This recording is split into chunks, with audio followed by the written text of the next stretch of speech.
Oi, meu filho, eu tô gravando fora do horário de aula de vocês pelo seguinte motivo. Houve pedidos no Classroom e no WhatsApp para que eu resolvesse exemplos parecidos com a atividade que eu postei para vocês na última aula, certo? Então, atendendo a esses pedidos, eu resolvi gravar o vídeo.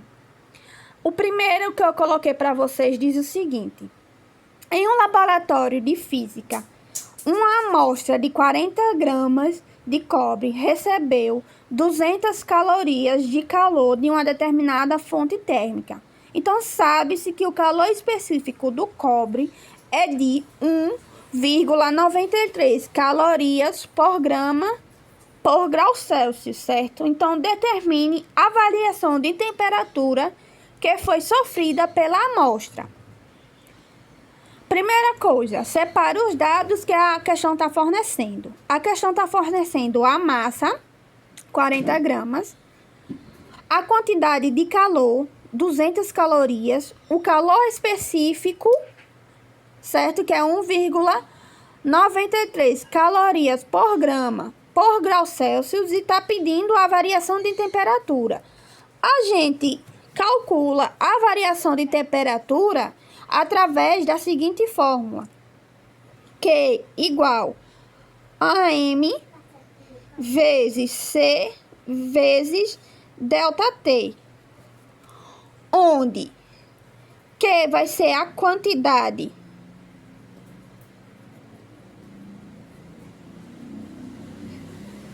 de calor,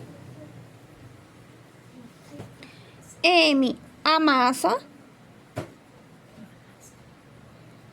C o calor específico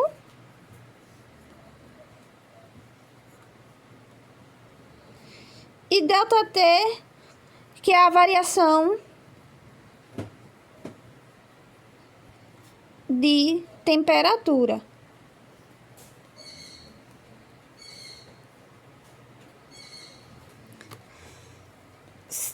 Primeiro, vamos observar o seguinte: como estão as unidades dos dados que a questão forneceu. Veja que a massa está em gramas, a quantidade de calor está em calorias, mas o calor específico está calorias por grama por grau Celsius. Então, as unidades estão compatíveis, estão iguais, certo? Agora, substituindo na fórmula Q, que é 200 calorias, igual a massa, que vai ser 40 gramas, vezes o calor específico, que é 1,93 calorias por grama por grau Celsius, vezes a variação de temperatura, que é o que a gente quer descobrir, certo?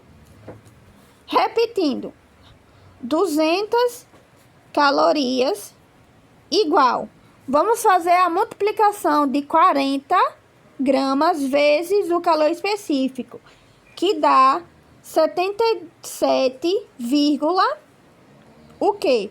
Como tem duas unidades iguais, que é grama por grama, corta-se. Então, o restante é a unidade do valor, certo? Então, é 77,2 caloria por grau Celsius, vezes a variação de temperatura, vezes ΔT. E aí, para onde vai agora? Vejam que essa unidade está multiplicando o ΔT. E aqui está sem nenhum soma, sem nenhuma subtração, sem nenhuma multiplicação. Então, vejam que aqui, que está multiplicando, vai passar dividindo as 200 calorias. ΔT vai ser igual a 200 calorias dividindo 77,2 calorias por grau Celsius. Realizando a divisão, a variação de temperatura é 2,59. O que? Como tem duas unidades iguais, corta, e a unidade restante é a unidade do valor, que é graus Celsius. Então, a variação de temperatura para esse caso é 2,59 graus Celsius. Quanto à segunda questão, na atividade eu venho pedindo o seguinte: a combustão completa do metano, que ele é o principal componente do gás natural, pode ser representada pela equação que eu apresentei para vocês naquela questão. Então, eu peço para que me digam se essa reação ela é exotérmica ou endotérmica e representa a reação no diagrama de entalpia. Não vou fazer com a mesma equação que eu coloquei na atividade. Eu vou fazer com essa equação aqui. Mas eu quero que tenha em mente que essa equação é uma equação de combustão, certo? Se é uma combustão, ela está liberando calor. A reação é a seguinte: C2H5OH líquido reagindo com 3O2 gasoso forma 2CO2 gasoso mais 3H2O líquido com mais 1.368 quilojoules. Vejam só, se ela é uma reação de combustão, ela está liberando calor. Vale lembrar que a variação de entropia, o ΔH, ela é uma reação equivalente à diferença dada pela entalpia final, ou seja, a entropia dos produtos pela inicial. Então, a entropia dos reagentes. Como se é uma reação que está liberando calor, ela não pode ser uma reação endotérmica, já que nas reações endotérmicas ocorre a absorção de calor. Então, a entropia dos produtos vai ser maior que as entropias do reagente. Então, portanto, a variação de uma reação endotérmica, o ΔH vai ser positiva, certo? Se é uma combustão e libera calor, então é uma reação exotérmica, porque nesse caso vai haver a liberação do calor e a entropia dos produtos será menor que a entropia dos reagentes. Então, a variação de entropia na reação de combustão, ela será negativa. Então, a letra A já pode se observar que ela é uma reação exotérmica, certo? Pelo seguinte motivo: ocorreu a liberação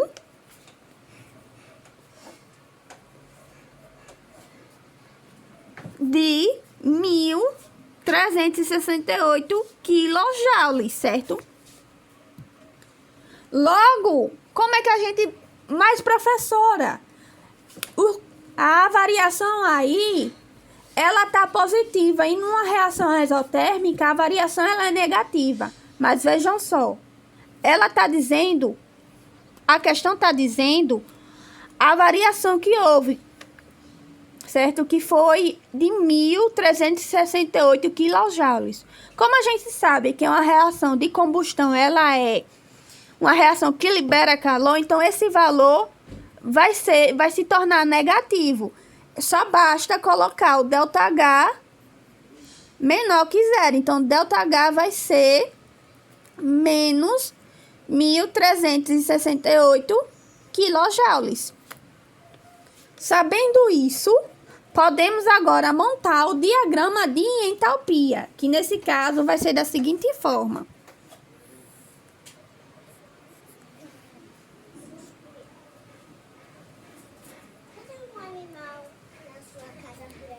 Aqui o H, que vai ser o quilojoule.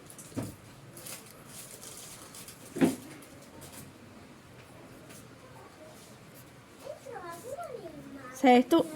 O gráfico, vocês estão vendo como eu estou montando. Lembram que em um dos 3 videoaulas que eu disponibilizei para vocês, eu montei os gráficos das reações endotérmica e endotérmica. Primeiro, fica os reagentes, certo? Que é o C2H5OH líquido mais 3O2 gasoso, certo? Embaixo fica os produtos, que é o 2CO 2 gasoso, mais 3 moléculas de água, certo? No estado líquido. O sentido da seta, já que ela é uma reação exotérmica, então a seta vai estar no sentido para baixo, certo? E a variação de entalpia, como a gente sabe, é menor que zero. Então, ΔH vai ser menos 1.368 quilojoules. Certo? É mais ou menos assim. Ok? Então, qualquer dúvida pode entrar em contato comigo pelo WhatsApp.